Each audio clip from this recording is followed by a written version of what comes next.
Cool. I wanted to speak about ex-atheists. So that's people that were atheists, but they're now theists in some respect. Okay. And yeah, once you see all the kind of the proof that religion is kind of bullshit, really, Yeah. why you would kind of go to the other side.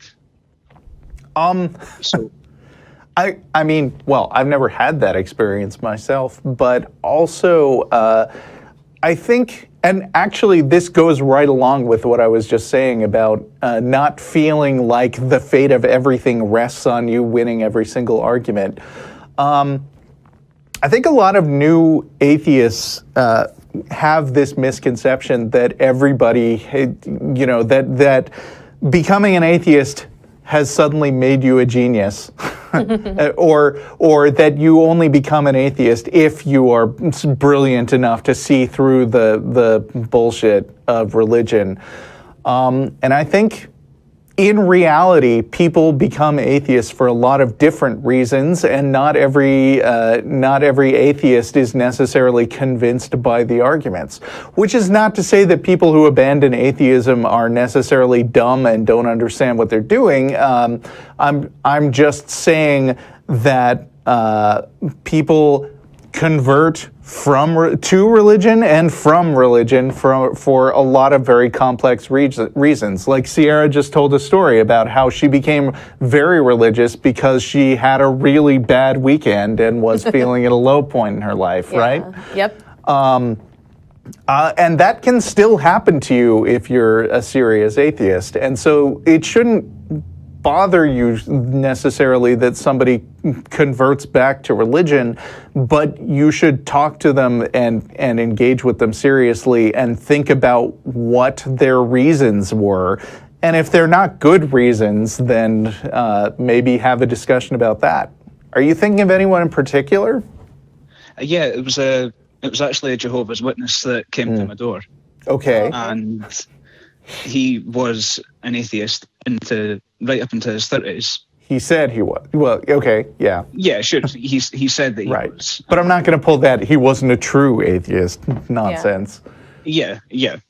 And it baffled me, especially, after watching things like the Ken Ham, Bill Nye debate, and just how, do they actually really believe what they say they believe? And, why anybody would purport to, be an atheist and be able to see through everything, but still convert back over to religion. And, I appreciate, everybody's got different reasons, but yeah, it's just kind of really quite, it boggles the mind. So, I mean, first of all, if you have a Jehovah's Witness at your door, you can be pretty sure they have an agenda. So on that grounds alone, you should approach what they say with some amount of cautious skepticism, because they're basically in the role of a salesperson, and they might just be saying that to get you on their side. Cool. But when I talk to somebody like that, I think the first question on my mind was, what was it that made you an atheist? Like, how seriously did you think about the topic? Do you understand, I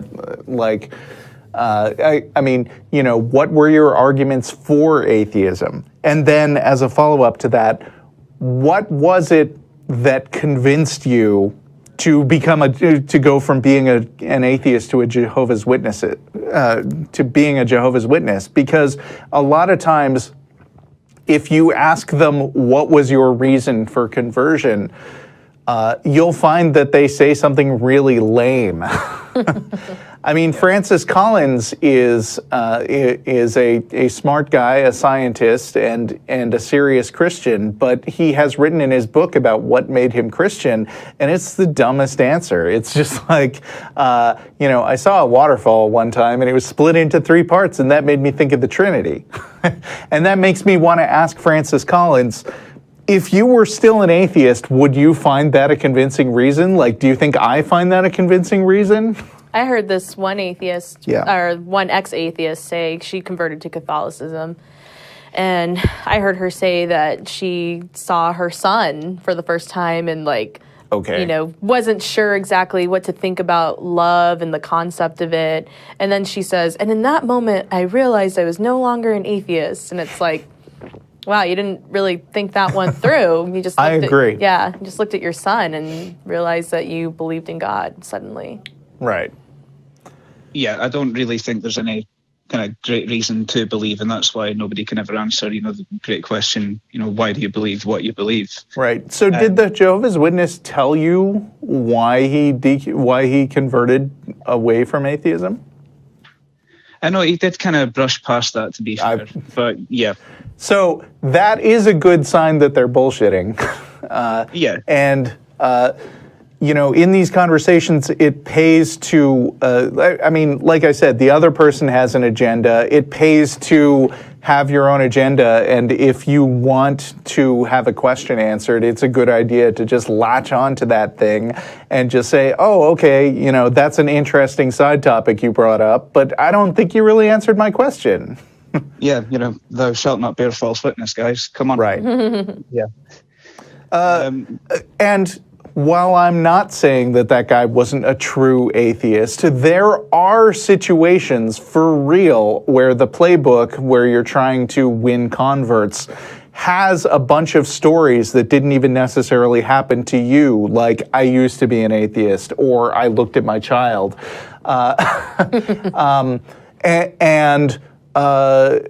Preachers, I've actually heard from ex-ministers who said, yeah, I had a book of stories that I could tell about something that happened to me.